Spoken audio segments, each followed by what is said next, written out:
Hello, hello, hello, everyone. My name is Baruti Carl Alexander. This is the 158th episode of the Sourceseeker Hour.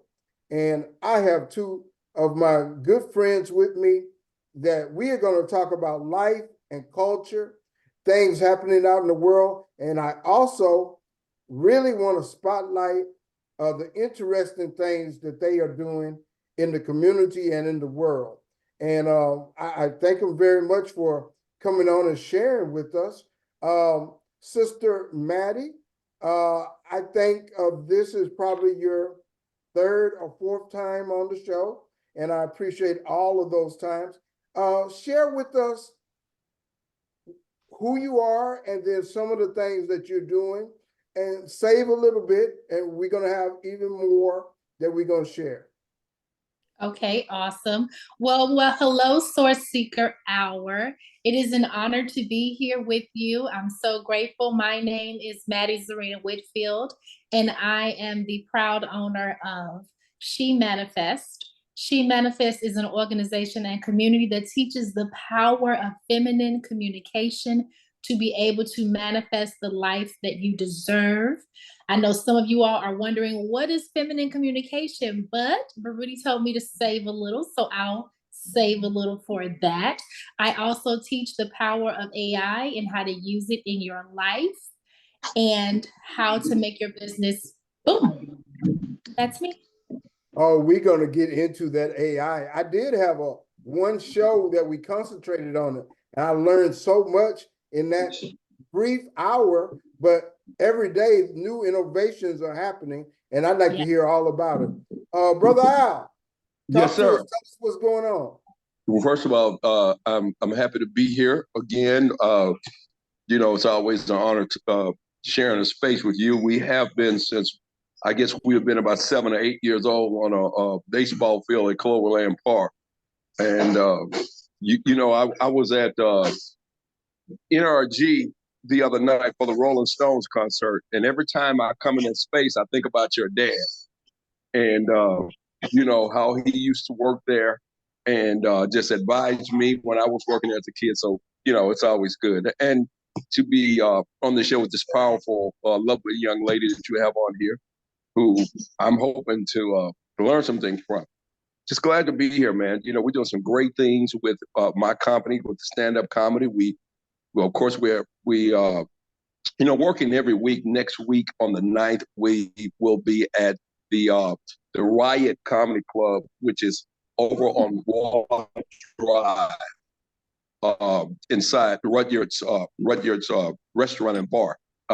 We're also coming up on the Juneteenth Comedy Festival with Thea Vidal, Rich Williams, Lotto Marie, Pokey Simmons, Ben Jackson, Craig Bush. It's going to be a great show, and we're going to have R&B singer, old school guy, one of my favorites, Christopher Williams, will be on the show.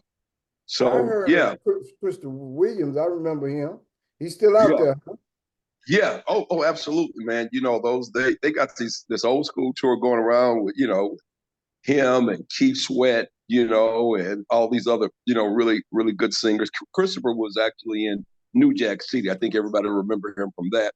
And that hit I'm Dreaming, or Am I Dreaming, and Promises is two of his great songs. So yeah, we're gonna have a great time, and we hope that folks can come out and see it. It's Juneteenth in Galveston, the birthplace of Juneteenth.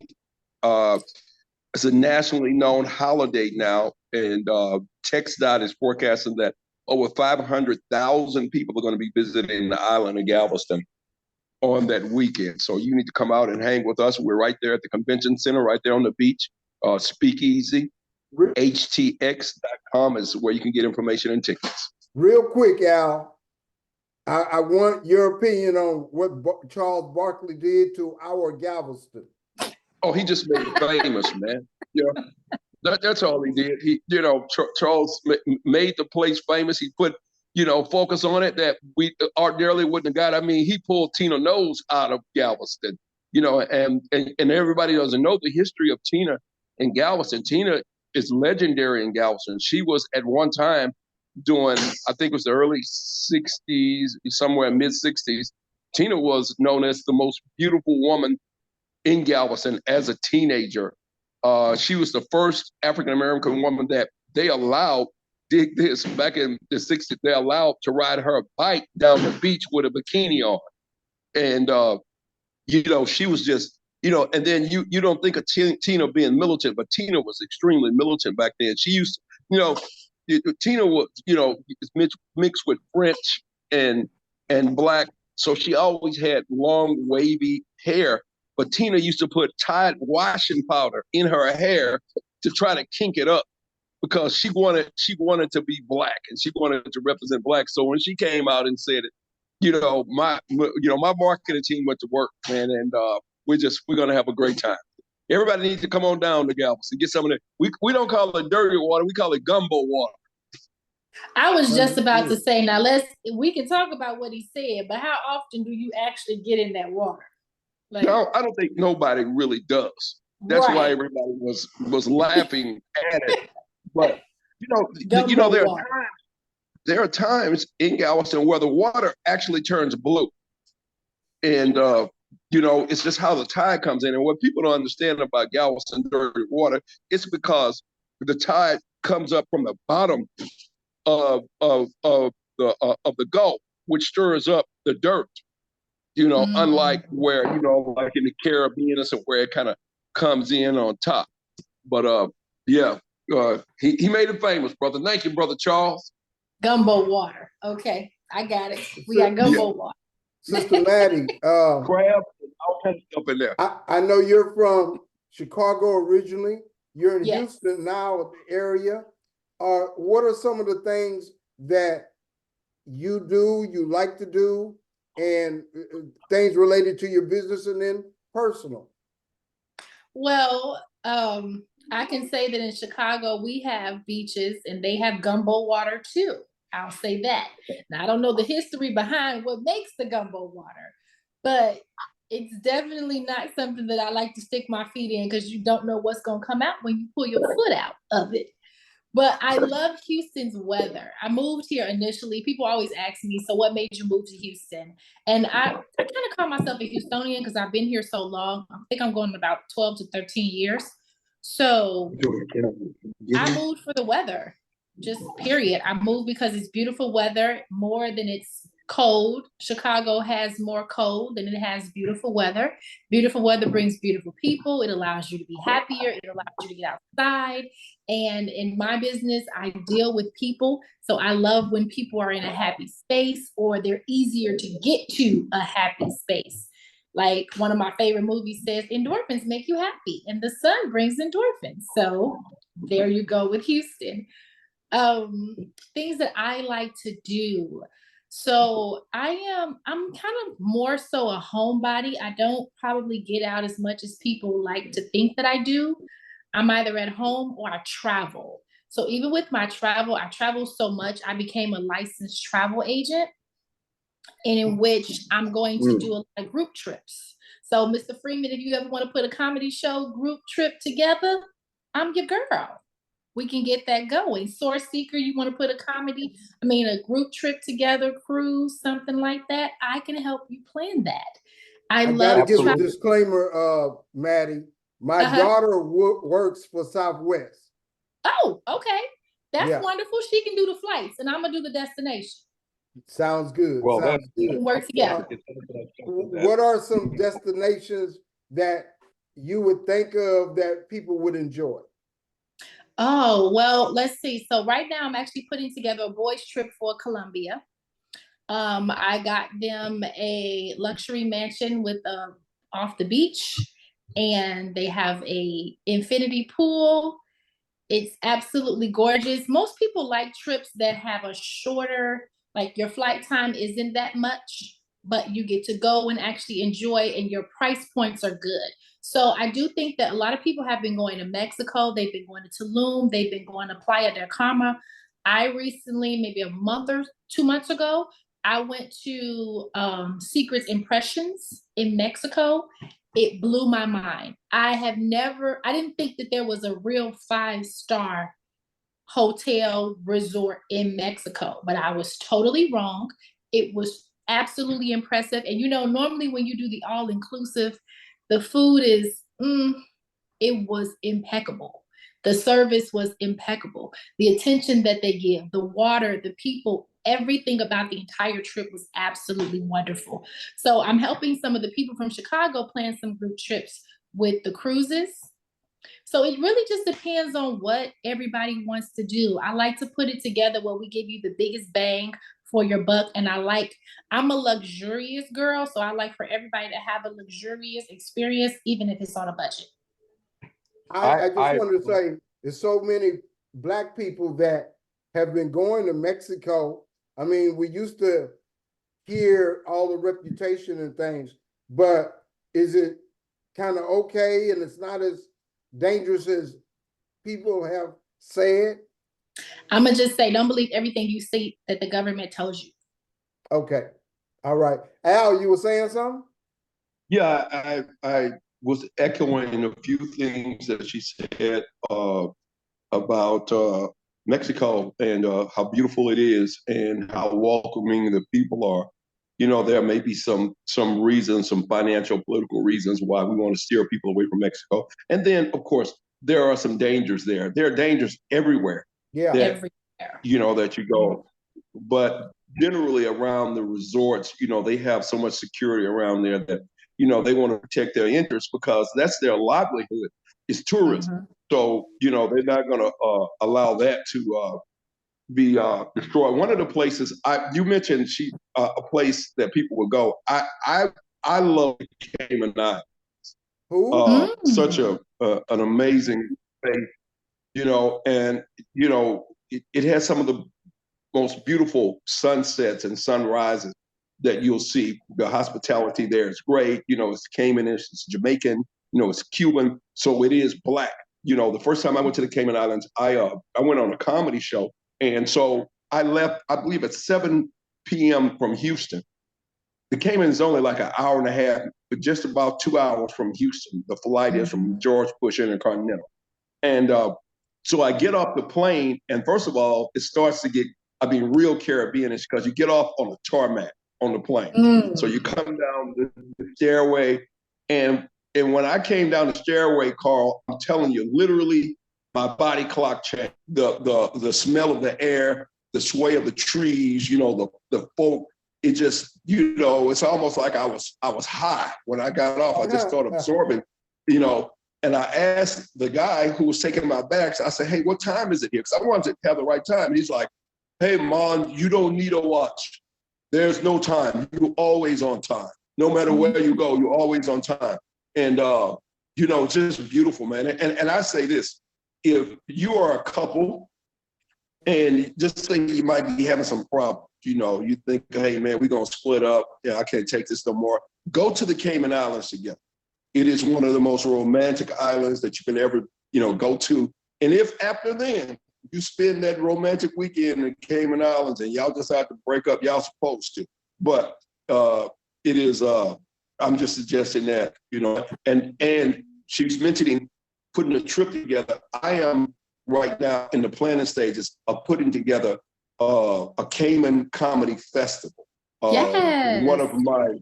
One of my partners lives there. Well, he lives in Cayman Rock. There are a couple of islands right off the main island, but I want to do a comedy festival there in the Caymans. Look at that. Okay. That sounds great. Yeah. Absolutely. Is it affordable to go down there? Yeah, man, listen, you could get an airline ticket from the Caymans starting at about $275 to $300, and then if you stay on 7 Mile Beach, where all the big hotels are, you got the Four Seasons, you got the Ritz-Carlton, you got, Holiday Inn, Ramada, all of those. But I always suggest get one of the dive hotels because the Caymans is known as one of the best dive places in the entire world. That coral reef is just beautiful. But the dive hotels are more so in the countryside. And then they may stand alone. They may be a hotel that has maybe 20 rooms to it, and it's right on the water, and they have their own Boutique restaurant. hotels. Yes, yeah. Well, you call them boutique hotels. Those are always cool, and they are a lot less expensive than the ones on, of course, on 7 Mile Beach. That's the tourist road. And I think that so, more have a people are passport? learning.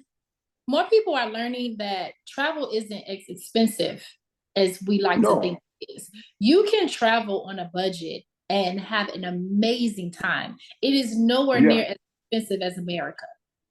As a matter of fact, you have better times. Like when I went to the Cayman Islands, I've been a few times. The first time I went, because I was a comedian, the hotel staff embraced me. So what they did, they took me back to their countryside, to their neighborhoods, is where it's at. And some of the best food is there. Like, for instance, Cayman is known for jerk, jerk chicken, jerk goat, jerk pork, jerk whatever. You could get jerk at the restaurants, at the hotels. That's not real jerk. You got to go to, we took a Jeep. First of all, you take a Jeep everywhere, to this guy's house, Carl. He had Christmas lights all over his yard. He had picnic tables in his front yard. He had his kids and his wife working. He had a barbecue pit out there. That's how I know jerk is just Jamaican barbecue. If somebody ain't jerking off a pit, I ain't talking about one of these restaurants down there on Alameda that, ends in hut. That ain't real jerk food.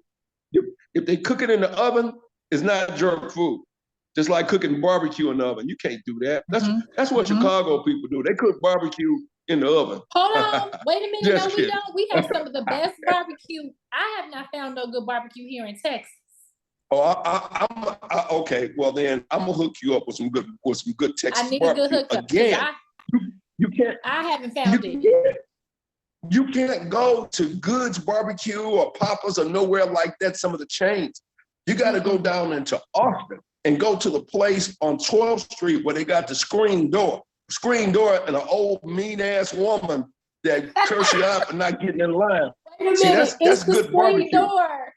It's the Anytime screen door. Even there's a in screen Jamaica. door, yes. Even in Jamaica, I went to a place and they had that screen door. It's something about that screen door that you walking into some good food. And the screen door keep out the flies. Ain't no flies in there either. They keep the flies out. But it is. There's some places. And so you talk about travel. Texas is so amazing. You just moved here. Southwest Airlines used to have these companion trips where you can go to San Antonio. San Antonio is a great destination place because you go down there on the Riverwalk, and it's just an hour away. So you could get on a plane. I used to get on a plane at 10 o'clock in the morning, go to San Antonio, do the Riverwalk, and come back about 6 that evening. Same thing with Padre Island. Padre Island is absolutely beautiful. See, Chuck Barkley didn't talk about Padre Island. Padre Island is the Riviera of the South. It is white sands and clear water. That's where you want to go for a beach, and of course New Orleans is real close, and Texas is, so it's some great places. So that, as you say, you can travel cheap. You don't have to spend a lot of money, when you go to these places. But if you're going to be in the tourist kind of commercial area, of course, you're going to spend money. When you go to a place, get to know the people. Go in the countryside. Yes. Let them tell you where the best place to go, man. Yes. I went to an alcove. You know what an alcove is, right? So we're going down 7 Mile Beach, and first of all, everything is water. It's water on the left side or right side of the island. Well, they have this dense kind of brush, but if you notice a trail inside that brush, if you follow that trail down to the beach, it's down to one of the most uninhabited parts of the beach, which is absolutely, just drop dead, jaw-opening gorgeous. I went with a date, and we laid on that beach by ourselves for hours, and it's absolutely beautiful. So yeah, the Caymans. You brought up a really good point. You brought up a really good point when you said your relationship is in turmoil. Go on a trip, and you said specifically the Cayman Islands, but I think more people should explore Cayman Islands or any island. Jamaica, Cuba. Yeah, it's something about getting away from all the pressure, getting away from all the responsibility, getting away from all the people talking in your ear, and just being with your partner. You'll find yourself, because when you go to somewhere else where no one knows you, you could be whoever the hell you want to be. You Yep. could go and be who you are, because most of the time we walk around this world pretending for somebody else, pretending for a job, pretending, for people. But when you go somewhere else, you could just totally be what you want to be. And so I call it wearing masks. Well, you mentioned that you travel and you became a travel agent. Travel is the best education that anybody could have. Everybody knows that I have four kids in college. My daughter's getting ready to graduate, as a matter of fact, from University of Houston, the ninth on the dean's list, might I add. I have another daughter graduating from University of Texas at Austin next May, dean's list, presidential academic list. My son is at University of Houston downtown, 3.2. My daughter's at Texas Southern, 3.2. And I told them when they, I'm sorry? I say, okay, proud dad. Well, listen, I raised them by myself. I'm a single dad, so I'm very, very proud. But yes, what I told them when they were graduating from college, I said, hey, listen, you don't necessarily have to run off to college if you don't want to. Take a gap year and travel, because travel is the absolute best education for a young person. Yes. But as a matter of fact, I think kids will do better if they go and travel first and then come into college. Then they'll understand exactly, now, what they're doing. I told my daughter, she's 12 now. I've always told her, I have a son in college, he's a freshman, and my daughter, I've always told her, don't look forward to high school, because I can't necessarily promise you high school. But what I can promise you is online school while we travel the world. And I guarantee you will learn more in our travels than that school will ever teach you. If they're teaching you about go ahead, I'm sorry. They're teaching you to be a factory worker, to be an employee, to run the race, the rat race, and they're programming you, and it's becoming ridiculous, and it's so outdated. So travel around the world to see other cultures, to see how they live, to learn to speak other languages and have a different appreciation for it. There's nothing like it. You'll come back so much more prepared for life if you come back, because there's no guarantee you want to come back. Yeah, because listen, in the Cayman Islands, I've known many couples to come down there, and they call them a snowbird. So they're coming from Chicago to get away from the snow. So they come to the Cayman Islands. You know what, Carl? They don't leave. They, as a matter of fact, they sell whatever business they got. They will get a business there in Cayman. So most of the people who have the business, like the wave runner business, the scooter business, the little restaurants, all that, they are from everywhere else. They just came down there and decided, you know what? I ain't going back, because this is life. And like, for instance, they taught us about Martin Luther King when we were in high school, and taught us about the Lorraine Motel and all that. But until you go to Atlanta, until you visit that Lorraine Motel, then you haven't experienced it. Now you understand what the civil rights is about. You understand what it is, because that energy is still there. And I believe in energy, and vibration. And you have to go to some places in order to learn about what the place is about. And like you said, in school, they teaching us how to be 9-to-5 workers. That. And that doesn't even bode well anymore. It doesn't even work anymore. Travel is the best thing that whatever you want to do. I'm telling you, I trust people who have been somewhere before than someone who tends to not go somewhere. And unfortunately, Carl and I, Carl can attest to it, is that the neighborhood we're from, we still have friends who are 60 years old who have literally not been out of the neighborhood, and haven't been out of Houston. And I just could not imagine that. I've been to every major city in the United States, every podunk town, in Canada and the Cayman Islands and Jamaica and Cancun and the Bahamas. And I wouldn't trade it for the world.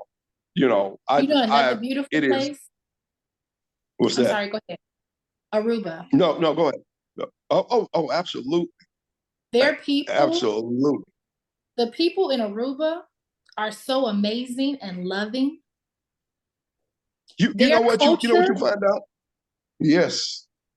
their culture is incredible. They even have a culture of giving back. Like everybody goes to college for free. And then if Yes. you want to pursue your doctorate or something like that, they'll send you to America to get your doctorate. They'll pay for it on the strength that they expect you to come back and work at the hospital, come back and give back. And people actually do it. Well, Like, you know, Black people in the United States are quite different than Black people that are in these Caribbean islands and whatnot. absolutely. You know how we used to be in the 60s? We said we had family. You know, you couldn't go Mhm. nowhere down the street that the family didn't take care of you. That's how they are in the islands. And, Yes. you know, and when you come there, they always say, welcome home, son.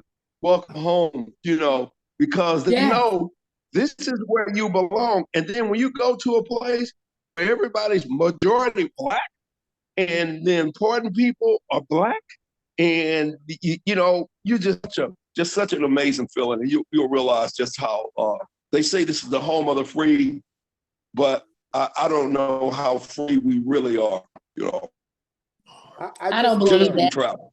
interject. I saw a movie, Origin. I don't know if you all have seen that, but it's Ava DuVernay. What's her name? Ava DuVernay, you said it Yeah, right. she directed it. She co-wrote it, and what she dealt with is basically the history of the caste system or the history of racism. And one thing I didn't know was Martin Luther King traveled to India and he did a major speech in India. Of course, after Gandhi had passed, but they played that speech in the movie and they shared how much racism around the world has the same tenets and the same different variables and so forth. She should have won an Academy Award, in my opinion, because they did talk about, of course, the Holocaust and the Jewish, that particular situation. I thought she should have won. She did get nominated. She didn't win, but it was a powerful movie. And we're talking about culture. There's so many different things out in culture that are happening now. One of the biggest things is they are hating on Beyonce. What do you think about that, Sister Mattie? Make me go first because I'm a woman and it's Beyonce. Okay. Okay, so I have to You're going admit, first because you're the smartest. okay, well, I received that. I won't receive smartest because you all come with a lot of wisdom. I will say I'm not fully present on what's going on with Beyonce and this country album, and the prejudice that she's receiving for stepping into a new music genre. But what I will say, I like that she did it because there are Black African American country singers and they weren't receiving any recognition. We didn't know about their albums. We didn't know about them. And they have some nice albums. Like, honestly, my son listens to country.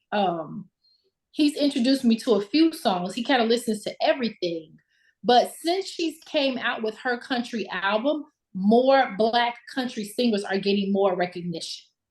So even though she's taking the hit for it, it's helping other people. And sometimes you just got to be the first person to take the hit. And what other person better than Beyonce to be able to do that when she got the whole beehive behind her, that it doesn't matter what they say, the beehive is going to support her.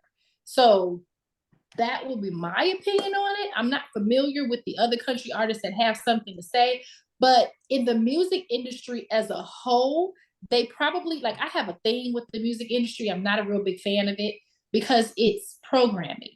And with her singing country music and her bringing Black people to country music is getting them away from hip hop and it's getting them away from the music that's programming them to be dumb, programming them to be over sexualized, programming them to kill, programming them to steal and not do anything with their life. So country music songs don't say that. Country music songs talk about life as a whole, and they don't every other word isn't killing, every other word isn't sexy red and all of this other stuff. So if you're exposing children to other music that's programming them to do other things, no, they don't want that. So it's bigger than just Beyonce. It's not just oh, you tried to cross over to country music. It's you're crossing your people over to a music that's keeping them from being programmed the way that we're trying to program them. Powerful Wow, statement there. Go ahead, Al. that is so astute, and that is right on time. You know, country music, first of all, people don't realize that country music actually originated with Black people.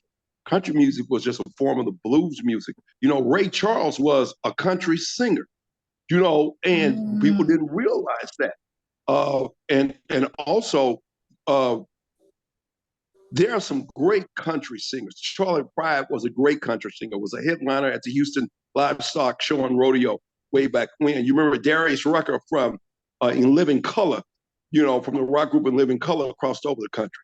Country music is love music. It's family music. So they don't want Black people to cross back over to love music and family music, because in the 70s, you know, we had those great bands, Earth, Wind and Fire and the Commodores, you know, and the OJs and all that. It was about love music, and they don't want that. Now, the other deal is that, you know, if I'm a white country singer, the last thing I want is Beyonce coming in there, because it's going to go down. We're going to lose this whole genre, because she's going to come in and she comes in, like you say, beehives. Her and her husband come in as billionaires. They don't need no help with those folks from country music. They can set this thing out and sell it, and then they don't want to turn people on, Black people, on the country music, but Black people kind of naturally gravitate toward it. I haven't met many Black people that gave country music a chance that didn't like it after they actually got it. The last thing I'll say is that when has it been? What law is it in America that says you can't try something and even fail at it if you so desire? I mean, look at Taylor Swift and how she's everywhere. Started out in country, then went here. I mean, but ain't nobody said nothing about that. So, at all. Yeah, they ain't said nothing about that. Well, but Taylor's white. Taylor's annoying. Yeah. Okay. As many people as she got behind her and everybody walks on eggshells, I guess we can give her the benefit of the doubt. She could be annoying. We just, you know, got to respect. Well, she's a great white hope. Go ahead, man. I'm a woman who actually watches football. So when I'm watching the Kansas City Chiefs game, I don't need to see Taylor Swift every few seconds. It's not her fault, though. She's at the game. I get it. She's at the game. No problem. And you know what? You're right. It's not her fault. The story behind her. She dates the Kansas City player. Wonderful. Well, Sierra dates Russell Williams. He had a horrible season, but she did when he was having a great season. There are other people who date other people in there. We don't need to see Taylor Swift as much as we're seeing the Kansas City players. Like, she's not a football player. She doesn't matter at this stage. This is not her stage. Her stage is singing. That's her avenue. Keep her there. And if you let me know she's there, great. Have a great time, girl. I've been to games too. Enjoy your game. Give her the privacy of enjoying the game. Give her the privacy of just being with a man. They wasn't following the Black girl that he was dating like they followed Taylor Swift. And listen, that you have to understand that Taylor Swift is the great white hope. When you got Beyonce, and you could say whatever you want to say about Nicki Minaj, you could say what you want to say about Sexy Red, or you could say what you want to say about Megan Thee Stallion, but they are huge. They are huge, and they're taking white kids away from the family. See, when they said like Scarface, I think it was actually it was Scarface, but it was also one of the rappers from NWA who was saying that he realized that rap music is industrialized now to support the prison system, because the same people who own the rap music labels also invest in prisons. That And the sounds like music Ice is Cube. designed, the Ice Cube, yeah. So it's designed, the music is talking about killing, it's talking about calling out women whores, it's talking about disrespecting people. And music has an effect on you. Terrence Howard had this great expose about how music, influences and how they can use music to heal. And if they can use music to heal, they can use music to kill. So if they want to stop Black youth, they let them listen to that damn rap music. First of all, they put us in dire situations. We're just talking about Chicago. My Uber driver today told me she just moved. Well, she moved from Chicago, and she said she cried because she's telling her sister to please let her niece and nephew move out of Chicago to Houston because the situation is so dire. So they listen to rap music. They live in adverse situations. So it's a recipe for disaster, but it's all designed. It's designed for that. Ain't no. That can go into your book of the Jamie Foxx movie. Who cloned Tyrone? Who cloned Tyrone? Right. Yes. Exactly. They gave, all of that is real. Go ahead. It's real. It's real.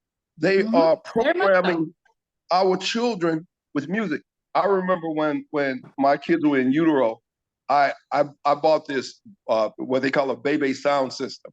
And what it was is like a little pair of ear arms that I put on my wife's belly that played Beethoven, it played, Bach, it played, Edvard Grieg. But that's the music. They gave you the classical music, but I had a little Miles, I had some Coltrane, I had some Ronnie Laws, I had all that playing to my kids.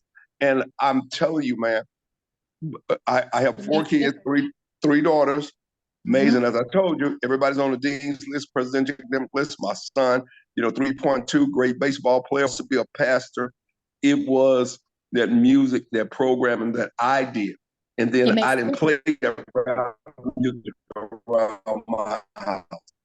I woke up, you could ask my kids, you ever see them, you say, what happened when you wake up? Every morning, they was listening to ABC, I Want You Back, the Jackson 5, just happy music. If you're a Black man and you begin the day without Marvin Gaye, you begin the day without Curtis Mayfield, you begin the day, without Miles Davis or John Coltrane, then you ain't being fair to your family, you ain't being fair to your woman. We got to change how we do things and not let them tell us how we're supposed to do things. My kids don't. I think that's one of the reasons why the reviews for Bob Marley's movie were not good from that particular culture, but our people went to the movie. It's number 3 biopics of all time.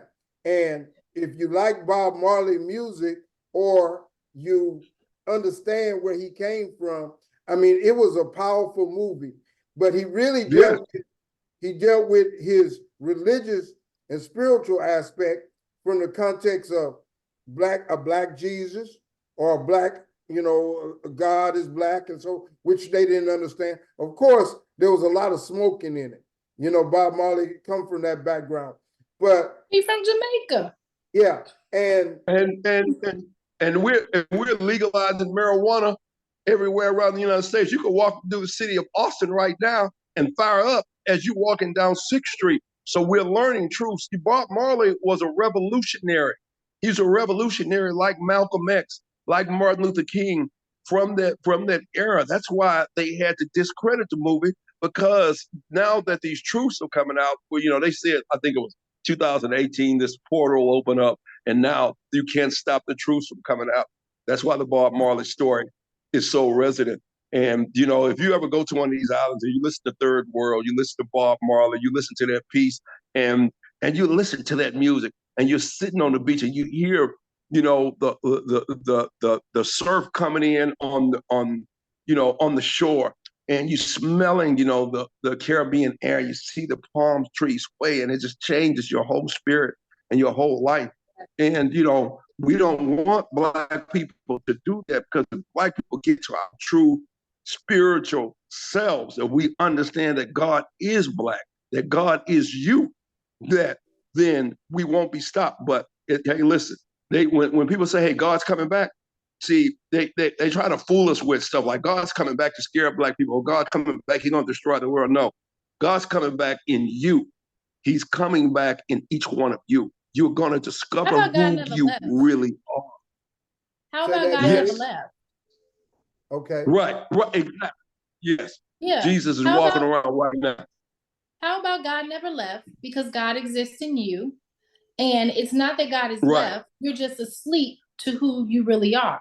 You're just asleep to the power that you really have. So I went to see the Bob Marley movie. I actually saw it twice. I took my kids, and then my dad is a huge Jamaican fan. I learned Bob Marley from my dad, so I went back and I took my dad to see it also.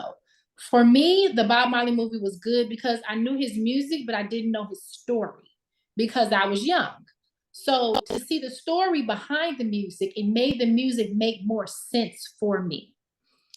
One thing that I would have liked to see from the movie more was him performing a few more of the songs. I know they went through the whole Exodus album, but at the end, I expected him to perform One Love. Like, I expected him to perform that song just to end it all in like a great finale. But I mean, they did it how they did it. But I will say that it did have impact. Like how you said, they had to discredit the movie because they didn't want more people seeing it. Because my son, he literally changed his background on his phone to Bob Marley and One Love. He downloaded the album. He's now like listening to the music. So it was a great introduction for his generation to the Bob Marley Love era. And I can't say that going back, Al, when you were talking about the classical music, when I was pregnant, I played it for my kids. When they were young, I played Classical Baby. HBO used to have a show called Classical Baby. Every day, instead of sitting them in front of a TV with nothing, I would sit them in front of Classical Baby. I would sit them in front of that type of music and teaching them those different things. And then throughout the course of raising them, I have made sure that I can't stop you from hearing the music that's programming you because it's on the radio. But what I can do is inform you on what they're attempting to do with this music so that you can make an informed decision on what you listen to.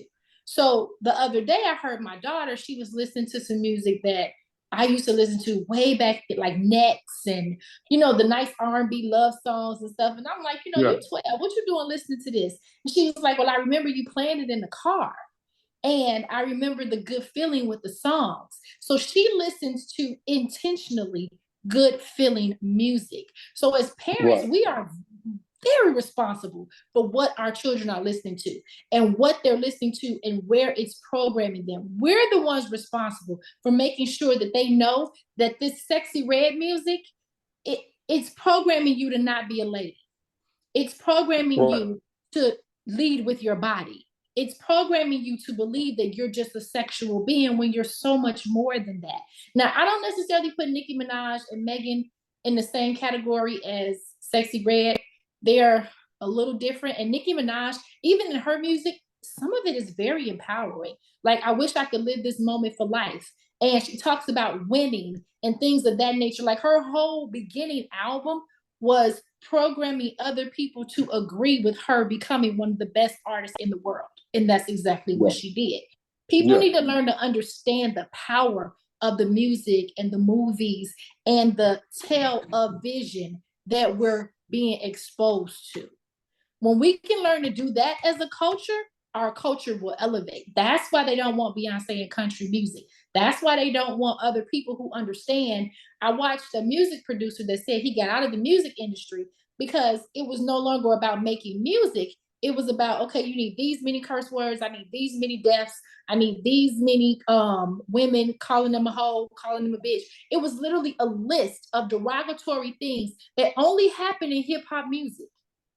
It doesn't happen in any other genre of music.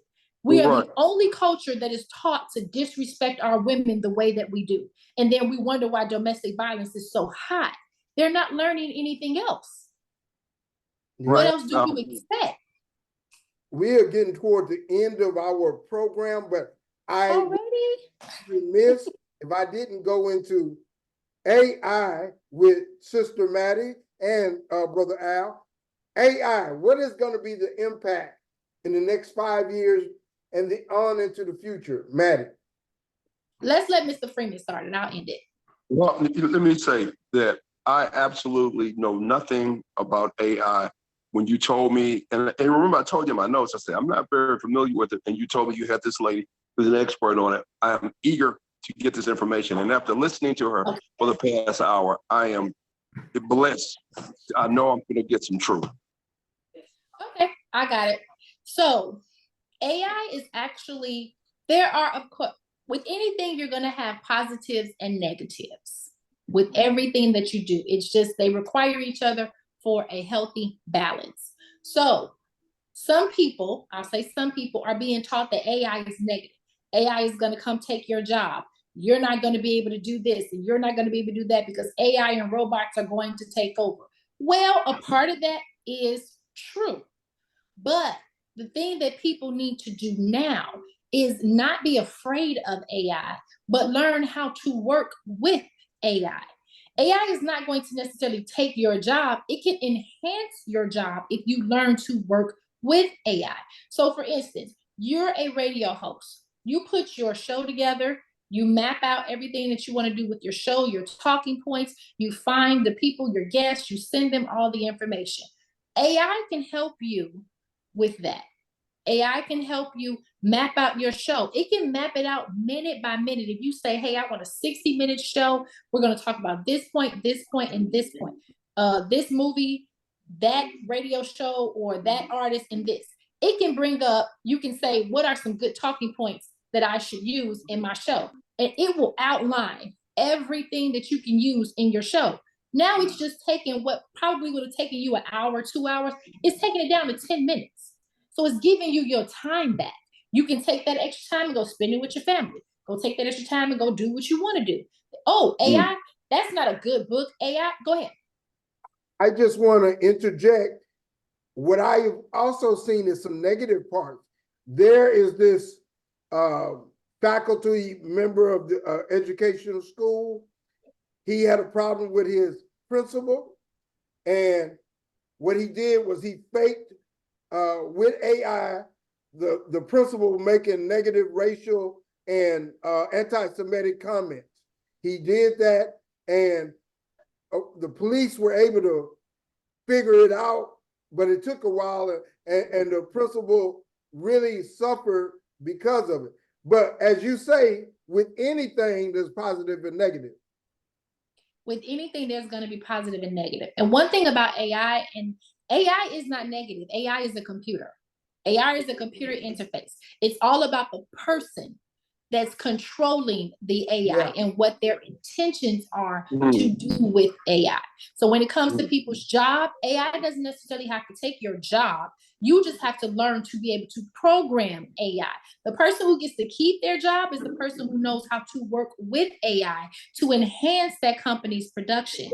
As a business owner, do I want my production getting done in an hour versus 6 hours? And that's all I pay for? Absolutely. But as an employee, that means that you no longer can be lazy and charge me for 6 hours of work. You have to learn how to work with AI and get it done quicker, sooner, faster, so that I can get to my profits faster. What people need to learn to do is learn how to program. The young people learn how to program, learn how to use AI to benefit, because we're going to have a lot of people, I don't know what the generation is called, but the baby boomers and those, we're going to have a lot of people who are not going to get it. But as someone who does get it, I can come to you and say, hey, let me help you with your business. Let me help you for you, Al Freeman. You want to put your comedy show together. I can put together your entire comedy show in less than, 3 days. To whereas I send out all the letters to all the people, everything that you need, put your show high list together, your director, your all that good stuff. We can use AI to format your entire show. That's a benefit to you. That's not necessarily a bad thing. When it comes to people using people's voice and making people say things that they didn't say, like the principal, well, a lot of the companies, they're coming out with like compliance and things to whereas when you use this software, you now have to say, okay, my name is Mattie Whitfield. I give you permission to use my face and my voice. That's going to get rid of the hackers and well, not necessarily the hackers. The hackers are in their own category, but that'll get rid of a regular person using a video of another person and making them say something that they didn't say, because they're now going to require people to have permission so that they can have it on record, because you can come back and sue the company that made the video because they saw it wasn't you and you didn't give permission. So that principal can find out who that employee used, like what software that employee used, and sue the software company, because the software company didn't protect themselves by having a live video of a person saying, hey, this is me and this is what I'm saying. So of course there are going to be ups, downs, and people just using it for things that won't be productive, but it's also going to be people. I've seen AI that, like in my class, there is a young lady who had to have surgery. So the doctor didn't perform the surgery, the robot did, but the doctor controlled the robot. So now when she had her stitches, they were seamless. Who doesn't want that? But it's the same process, but the AI couldn't do it by itself. It still needed the doctor. So one of the things that we have to learn to do is to work with it. Our people, Black people, always want to find something wrong with change. The world is going to change. The world is going to evolve. And the worst thing that you can do is let it change without you, because you will be left behind. They said the same thing about computers. Now, what do we do? The same thing about cell phones. We need them now. They're a part of our life. And AI will be the same. Let me ask this. If we got somebody out there, they want to get into AI tonight, where should they go? And are there some sites that specific? I've noticed that Facebook and Google are into AI also, and they have different ways to utilize it. But is there a specific site or something that people can get into and start on AI tonight? Well, I would say that they have to figure out what they want to do with AI, because there are plenty of sites, there are plenty of things that they can experience, but what is it that you want to use AI for? And then that will point you into a different direction. So a lot of people talk about ChatGPT. ChatGPT has become a household name. That's just, I think it's openai.com/ChatGPT, but they can Google ChatGPT and it'll take you there. So ChatGPT is a good place to start, and you can just simply talk to it as a friend. I call my friend, hey, Chanel. I call, instead of ChatGPT, her name is Chanel. Chanel, I want to create a course for people dealing with grief. I wanted to include 7 steps and a healing process and a meditational series. How can you help me do that? Do you understand? That's called a prompt. The prompts are you telling it what to do. When you do that and you just go through the process of finding out exactly what it is that you want to do, then there are other sources that you can use. People can always come to me. I'm actually going to start an AI course. So you can always look me up. My course is going to start in the summer, where I'll just be helping people enhance and learn more, just the basics about AI. Because I guarantee you, when you learn the basics and you see how it's going to give you your time back, in which a lot of people don't want. They don't want you to have your time back. Americans are supposed to work. That's the problem. AI is going to keep you from being exhausted, from Also, overworking. to save money, Tyler Perry, he was making a new part of his studio, but a lady that he knew made a whole movie from AI. And he said, wait a minute, shut down all this new stuff, because this is where things are going. And something that may have cost 50 million may cost 3 million now. So I understand what you're saying. It's saving money. And that doesn't have to mean that it's going to put people out, but I believe that the days of people just getting over on people and not working and not having a true work ethic, like the people who don't do things in integrity, those days are ending. They're going to lose their jobs because you weren't the proper employee in the first place. You were using people. So no, you will not keep your job, because those type of people won't go the extra step to learn the AI to make sure that the business owner can, like, I'm one of those, if I do better, we all do better. So let's all help each other. It's going to bring the collaboration back, because now you're going to need a person that knows how to program. And a lot of them may be younger. They may be 40 and under, the people who took it on, or they may be older, who knows? But it's going to be the person that puts in the time and the work to learn how to work with AI. It doesn't have to be something that kills our existence, or, you know, like, even let's talk, we talked movies. Have you all seen The Creator, the movie? I No. saw it, yes. Okay, so go watch The Creator, Al. But did you notice in The Creator, with all of the other AI movies, the Terminators that we have, and the iRobots and the Will Smith movie, the robots were the enemy. That's what we've been programmed. Robots are the enemy. They're going to come over. They're going to kill us. They're going to keep all the humans hostage. But in The Creator, they're creating a new story. Their robots are your friend. Their robots just want to be understood. Their robots just want to be a part of the society, because now they need to reprogram the younger generation to not be afraid of robots, because the older generation will die off anyway. But the younger generation, we're going to teach you to not be afraid of robots. They're going to be your friend. They're going to work with you. They're going to do all of that. And they made the creator, the main person, the creator, a kid. So he was harmless. So he was loving. So it's all in the program. They did try to kill the creator, though, all throughout the movie. Yeah. Well, they were trying to kill him. Some people that were kind of scared, but Denzel Washington's son, he pledged to protect them. Exactly. Yeah. So the people who didn't understand were trying to kill him. Even Denzel Washington, when he went, he was trying to kill him until he got to meet him, until he got to see. So the whole purpose was, yes, you may be afraid of this, but once you get a chance to experience it, once you get a chance to see what it's about, oh no, now the robots are your friend. And I guarantee you there are going to be more movies like that are going to come out where robots are going to be more friendly. They're going to work with humans. They're going to do different things, because they have to change the narrative. They have to change that Terminator narrative. We are right at the end of our show, but I want to ask Al. Al, why are Black folks saying that they are going to vote for Trump? Because Black people are freaking retarded. That's why. You know, they have a hate for themselves, and they have no understanding of exactly what Trump is. Now, the other end of that is that Democrats are hardly any better. I don't know why Black people are scared to stand on their own, start our own third party, and run our own politics. We don't need either one of them. But Black people are just, I can't think of another word other than just plain retarded. What does Trump offer? He offers hate. He's responsible for the January 6th takeover of the U.S. Capitol.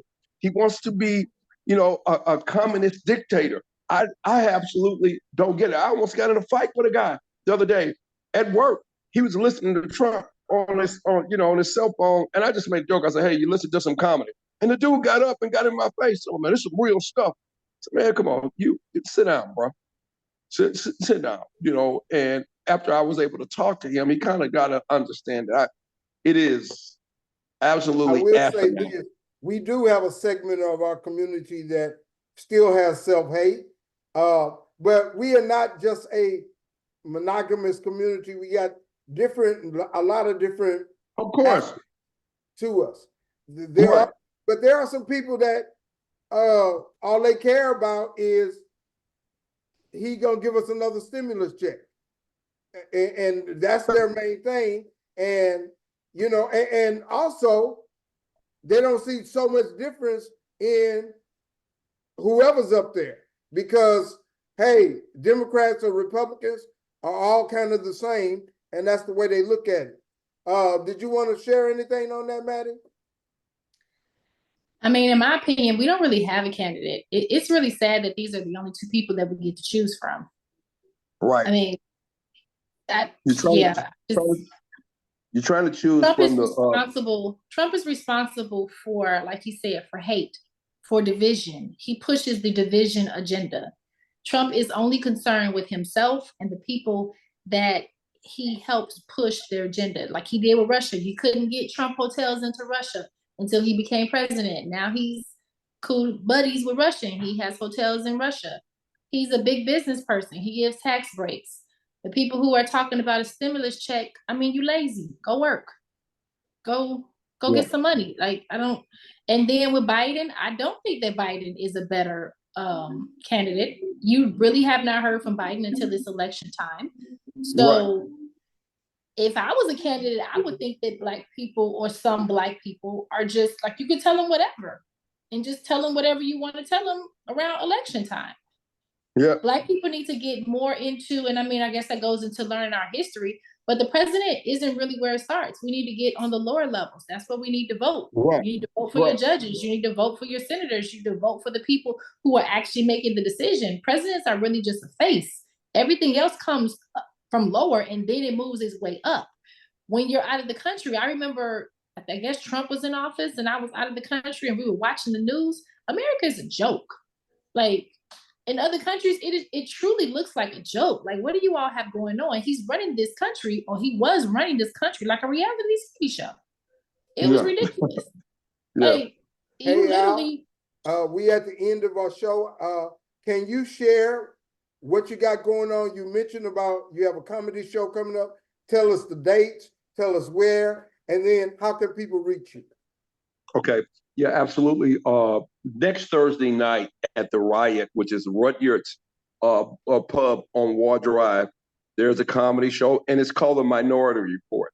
And actually, it's a show that centers around the main topics. Myself, Larry Goodwell, Gerard Guillory, and Nitra Babin, some of the four of the most popular comedians in the city, going to be there. It's going to be a great show. X.com. You can find out where all of my shows are going to be at. Say that again. It broke up. The website. It's speakeasyhtx.com. You can go there and you'll see where all of my shows are going to be at. So yeah, come on out and see us. Al D. Freeman is ALLD Freeman on Facebook. You can get me there where it's ALLFREEMAN, all Freeman on Facebook. It is Top Comic on Instagram. So please come on out, come and see me. And Mattie, I definitely want to hook up with you. So, we talked about the travel thing. most definitely, it's just such a blessing. I believe that I've run into you because I want to do this comedy festival in the Cayman Islands. So we can talk like that. And then we can have a debate about Texas barbecue versus Chicago barbecue. And I'll take you to get some real good barbecue. Let's do it. I'll be honored. Sister Mattie, I asked you to save some. Now is the time. Tell us everything and how people can reach you if they would like to talk with you. All right. So my Instagram and my Facebook and my TikTok, they're all the same. It's going to be I am MZ Whitfield. So I'm on Bigo too. I don't know if you all know about Bigo. I love Bigo. It's just live.